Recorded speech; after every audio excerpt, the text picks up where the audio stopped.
आपका मन किसी विषय का चिंतन न करने पावे, नाम कानों में पड़े और चिंतन नाम का हो। नाम चल रहा है तो उसी नाम का चिंतन करते हुए कान में उंगली डालकर राधा राधा बोलकर चले जाएंगे। ये दीक्षा के समय शिक्षा दी जाती है। पूरे 24 घंटे के लिए हम अपने विचार पावन करने के लिए बिल्कुल मौन होकर के भगवत चिंतन या भगवत श्रवण करते हुए प्रसाद पावे। नाम कीर्तन चलता है, नाम कीर्तन सुनिए, या आपकी क्षमता है तो उस समय नाम जप करते हुए प्रसाद पाइए। नाम जप क्या करता है, वज्र के समान उस पहाड़ जैसे पाप पर टूट पड़ता है और उसे धूल धूसरित कर देता है। नाम चिंतन करो, चिंता नहीं। नाम में अपार सामर्थ्य है। जिसकी जिह्वा में नाम स्मरण चल रहा है तो मन लगे ना लगे उसको फल अवश्य मिलेगा। ऐसी बातें मत सुनो, निरंतर नाम जपने का अभ्यास जिह्वा से ही करो। हम राधा राधा बोल रहे तो किशोरी जी बुलवा रहे इसलिए बोल रहे,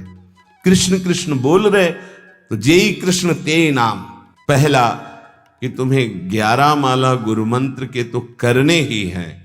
दूसरा 12 पद चतुरासी जी के पढ़ने ही हैं पक्का। तीसरा तुम्हें उस रसोई से कभी भोजन नहीं पाना है जिसमें मांस बना है। 3 नेत्र होते हैं। एक होते हैं ये चक्षु इंद्रिय जिसे आप देख रहे हैं, नेत्र कहते हैं। दूसरे होते हैं बुद्धि में नेत्र और तीसरे होते हैं हृदय में नेत्र, जिनसे संसार देखा जाता है, विषय देखा जाता है, स्वप्न देखा जाता है, जागृत देखा जाता है। ये नेत्रेंद्रिय से देखा जाता है। इससे ना आप किसी महात्मा की स्थिति को देख सकते हैं, ना भगवत स्थिति को देख सकते हैं। ये केवल माया को देखने वाले नेत्र हैं जो सबके पास हैं। चक्षु इंद्रिय, ये इससे आप किसी की स्थिति नहीं देख सकते, इससे आप परमात्मा दर्शन नहीं कर सकते, इससे आप तत्व दर्शन नहीं कर सकते। ये केवल ब्रह्मा के द्वारा रचे हुए नेत्र, ब्रह्मा की रचना को ही देख सकते हैं बस। आगे है बुद्धि नेत्र, ये ज्ञान नेत्र हैं। जब बुद्धि में ज्ञान नेत्र प्रकाशित होता है तो तत्व बोध होता है और भक्तों के हृदय नेत्र खुलते हैं। ही के नयन निहारी, हृदय के नेत्र जब खुलते हैं तो प्रिया प्रीतम की रूप माधुरी, लीला माधुरी, ये उसके नेत्रों में, इन नेत्रों में झलकते हैं। अंदर के 2 नेत्र जब ज्ञान चक्षु खुलते हैं तो सर्वत्र आत्म तत्व का दर्शन करता है, अपने स्वरूप का अनुभव करता है, ब्रह्म तत्व का अनुभव करता है। जब हृदय के नेत्र खुलते हैं तो सर्वत्र चिद चिद लक्षणम सर्वम राधा कृष्णमयम जगत, वो तत्व को राधा कृष्ण के रूप में, जैसे गोस्वामी जी सिया राम में। लेकिन इन नेत्रों से ये दोनों बातें नहीं देखी जा सकती, और इन्हीं नेत्रों से ये दोनों बातें देखी जा सकती हैं जब बुद्धि के नेत्र खुल जाए और हृदय के नेत्र खुल जाए।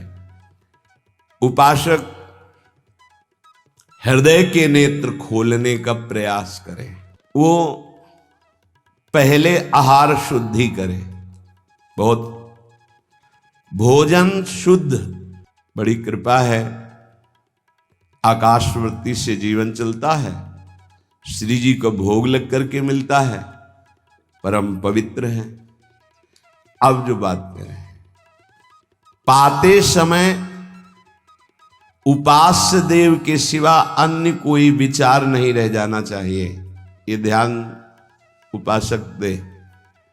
इसीलिए नाम कीर्तन चला दिया जाता है। चलता है नाम कीर्तन, नाम कीर्तन चला दिया जाता है कि आपका मन किसी विषय का चिंतन न करने पावे, नाम कानों में पड़े और चिंतन नाम का हो। जब हम भोजन के साथ भजन चलाते हैं तो वो भोजन जब पचता है तो नस नस में परम पवित्रता और भजन के परमाणु फैलाता है। अब जैसे आजकल भोजन की प्रथा, जूता मोजा वही शौच में पहन के गए हैं, वही लघुशंका में, और वही होटल में बैठ के वैसे ही जूता मोजा, वही कपड़े, वैसे ही बनाने वाला क्या भाव वाला है, कैसी पवित्रता रखता है, और पाने वाला क्या भाव रखे हैं और कैसी पवित्रता है, इन सब का प्रभाव भोजन पे पड़ता है। अगर भोजन ठीक नहीं तो बुद्धि निर्णय नहीं कर पाएगी ठीक। हृदय के नेत्र खुलने के बाद तो बहुत दूर रही, इन नेत्रों से भी सही नहीं दिखाई देता, गंदा ही दिखाई देने लगता है। इन नेत्रों में गंदगी बढ़ जाती है। जिसकी तरफ देखो तो वासना की दृष्टि से देखो, दोष दृष्टि से देखो, राग द्वेष की दृष्टि से देखो, ब्रह्म दृष्टि भगवत दृष्टि उसकी नहीं आ सकती। ये बहुत जरूरी है।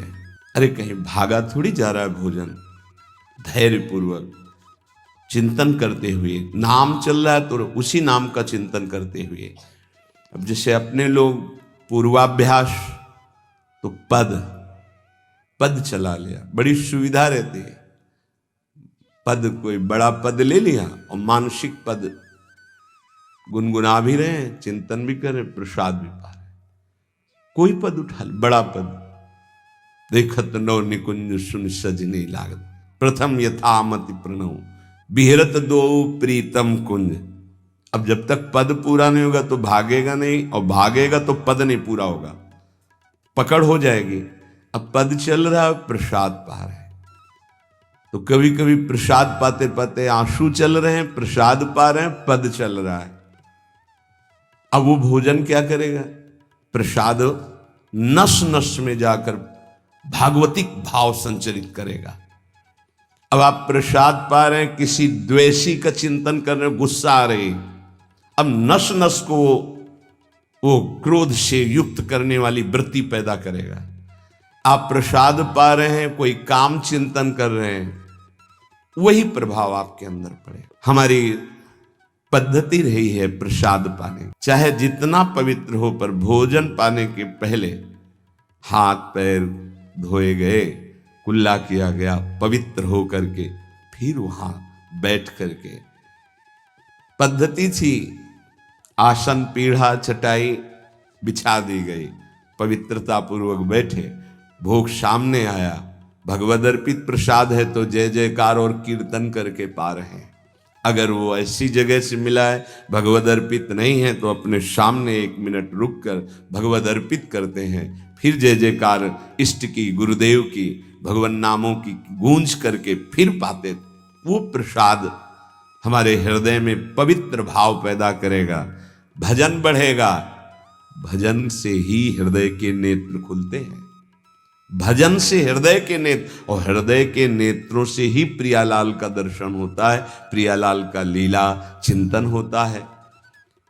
जो अपनी नस नस में नाम, पवित्रता, भक्ति, ज्ञान, तो भोजन में बहुत सावधान रहिए। ये 24 घंटे के लिए हमारे विचारों को अपवित्र या पवित्र करेगा भोजन। अगर अशुद्ध भोजन हो गया तो 2-3 दिन तक तो विक्षेप पड़ेगा ही। अगर बहुत ही निषिद्ध भोजन हो गया तो हो सकता है कि भजन भी रुक जाए, विक्षेप क्या रुक जाए, ऐसा ऐसा भोजन होता है। भोजन बहुत संभाल के, भले भूखा रहना पड़े तो अच्छा है 1-2 दिन, पर ऐसा भोजन न होने पावे जो हमारे भजन को छीण करे।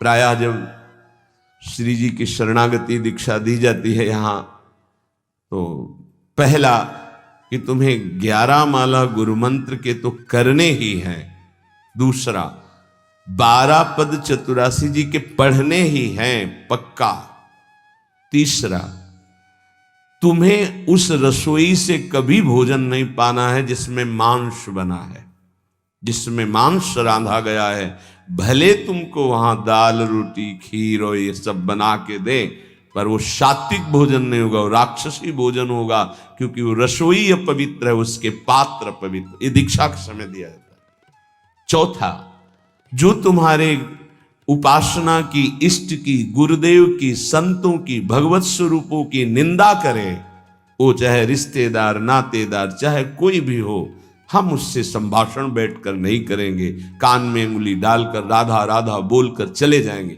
ये दीक्षा के समय शिक्षा दी जाती है। यदि आप अपने कुसंग को नहीं त्याग सके, भोजन का सुधार नहीं कर सके तो भजन में रुचि नहीं होगी। ध्यान रखना, हम जैसा अन्न पाते हैं वैसा मन बनता है, जैसा मन होता है वैसे ही चिंतन होता है। हमें हृदय के नेत्र खोलने हैं तो हमें आहार पवित्र करना है। पवित्र आहार पवित्र चिंतन के साथ हमें पाना है, ऐसे जल्दीबाजी नहीं। जल्दीबाजी है तो हम नहीं पा रहे हैं, जब हमें समय होगा पा लेंगे। कोई प्राण थोड़ी निकल जाएंगे, एक बार में पाएंगे, एक दिन ना पाएंगे, नहीं निकलते। कई कई दिन भोजन न पाने पर भी ऐसा नहीं होता कि प्राण निकल गए। बड़ी सामर्थ्य है, प्रभु ने सामर्थ्य दी है। उपासक सावधान रहे, कहीं प्रसाद पाते समय कोई ऐसा दृश्य, ऐसी वार्ता न कर बैठे जो भजन में बड़ी हानि पैदा कर दे। जैसे आप मोबाइल रख लिए और आप ऐसे दृश्य देख रहे हो जो आपका सर्वनाश करने वाले हो, भोजन पा रहे हो, तो आप निश्चित समझ लेना, निश्चित भ्रष्ट हो जाओगे, आगे नहीं बढ़ पाओगे, गिर जाओगे। भोजन के समय यदि आपका मन पद में नहीं लग रहा, भजन में नहीं लग रहा, तो जैसे यंत्र है आपके पास तो चतुरासी जी लगा दीजिए, सत्संग लगा दीजिए। आपका चिंतन बनना चाहिए भागवतिक, कोई गलत चिंतन नहीं। और अगर कोई पास बैठा है तो वार्ता नहीं होनी चाहिए। भोजन के समय वार्ता निषेध है, वो वार्ता का समय नहीं। वो एकाग्रता पूर्वक पूरे 24 घंटे के लिए हम अपने विचार पावन करने के लिए बिल्कुल मौन होकर के भगवत चिंतन या भगवत श्रवण करते हुए प्रसाद पावे। आप सब आज से ये नियम ले लें, केवल परोसने वाले की आवाज सुनाई देनी चाहिए।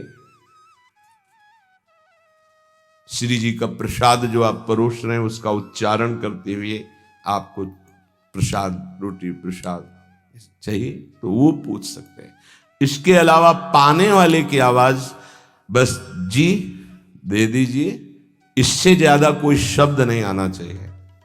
देखो, अगर प्रार्थना मानोगे तो आप आगे परमार्थ में बढ़ोगे। जो प्रसाद पाने का समय है वो बहुत 24 घंटे के भजन के लिए बहुत कीमती बात है। अगर उस समय आपका कोई प्रपंच वार्ता, कोई लौकिक वार्ता, राग द्वेष वार्ता, बिल्कुल नहीं, मौन आज से नियम रख लो। दे दीजिए ये शब्द उच्चारण और ले लीजिए प्रसाद ये शब्द, इसके अलावा और कोई शब्द नहीं होना चाहिए। अगर आप हमारी प्रार्थना नहीं मानते हैं तो ये अपराध होगा, आज्ञा का उल्लंघन होगा और वो आपके लिए बहुत ही हानिकारक होगा, जो आपकी बुद्धि को क्षय करेगा। इसलिए प्रार्थना है, आप प्रसाद पाते समय सब मौन का आश्रय, केवल स्वीकृति हां दे दीजिए और प्रसाद बांटने का जो उच्चारण है या अमुक प्रसाद ले लीजिए।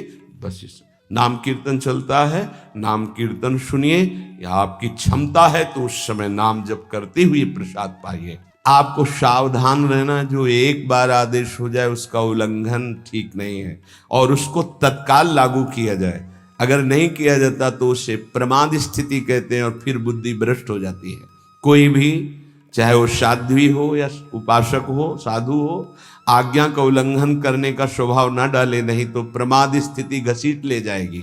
आज से जहां प्रसाद पाना प्रारंभ होता है और प्रसाद आचमन करने तक मौन, फिर हमें वार्ता ही किसी से करनी। प्रसाद पाने के समय वार्ता, ये तो हमें बात समझ में ही नहीं आई। उस समय कौन सी संगोष्ठी होती है, उस समय कौन सा प्रसंग होता है प्रिया प्रीतम के लीला चरित्र का। उस समय तो हम प्रसाद का स्वाद लेते हैं, उच्छिष्टामृत भुक्त वैव, प्यारी जो ने पाया है, और नाम कीर्तन करते हैं। तो हमारे हृदय के नेत्र खुलेंगे, तभी तो हमारी भजन में रुचि बढ़ेगी। जब हमारा प्रसाद पाते समय भजन होगा, बहुत ध्यान देने की बात है ये। अगर प्रसाद पाते समय प्रपंच, तो 24 घंटे प्रपंच चिंतन चलेगा। अगर प्रसाद पाते समय राग द्वेष की चर्चा, काम क्रोध की वार्ता, तो हृदय मलिन हो जाएगा। हम प्रसाद पाते हैं पवित्रता के लिए, प्राण पोषण के लिए, तो प्राण पोषण और पवित्रता दोनों होगी भगवत चिंतन से। केवल प्राण पोषण हुआ, बुद्धि अपवित्र हो गई तो फायदा क्या। जो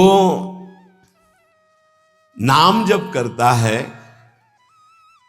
उसको कभी ये चिंता नहीं करनी कि अब हमारे जो पूर्व पाप हैं वो कैसे नष्ट होंगे। वज्रम पाप मही भृताम, जैसे पर्वत को चूर चूर करने के लिए देवराज इंद्र जब वज्र का प्रहार करते हैं तो वो धूल हो जाता है, ऐसे पहाड़ जैसे भी पाप हों और नाम जप कर रहे तो नाम जप क्या करता है, वज्र के समान उस पहाड़ जैसे पाप पर टूट पड़ता है और उसे धूल धूसरित कर देता है। वज्रम पाप मही भृताम, हमें नाम पर ध्यान देना है। कैसे नाम जब छूट जाता है उपासक होकर भगवत प्राप्ति का लक्ष्य बना के, और तुम्हें चैन है, इसका मतलब है आपका लक्ष्य भी भजन भगवत प्राप्ति नहीं बना, नहीं तो चैन के तद विस्मरणेन परम व्याकुलते थे। भगवत द्रोद्रेकस्य सिद्धौषधम, ये नाम संसार रोग के आवेश को शांत करने की सिद्ध औषधि है। जासु नाम भव भेषज, ये भगवान नाम ये भव रोग की अचूक औषधि है। अर्थात नाम जापक को भी ये भी चिंता नहीं करने की हमारा कल्याण होगा कि नहीं, नाम चल रहा है, ये हमें भव समुद्र से पार ही नहीं भव समुद्र को सुखा देगा। नाम लेत भव सिंधु सुखाही, करो विचार सुजन मन माही। पाप के पर्वत को वज्र की तरह नाम टूटकर धूल धूसरित कर देता है और भव समुद्र को सुखा देता है, पार जाने की जरूरतें नहीं, खत्म ही हो जाता है, कल्याण की चिंता नहीं। मिथ्या ज्ञान निशा विशाल तमसस तिगमांश बिंबोदय, ये नाम अज्ञान रूपी घोर अंधकारमयी रात्रि के नाश के लिए भगवान भुवन भास्कर सूर्य के समान है।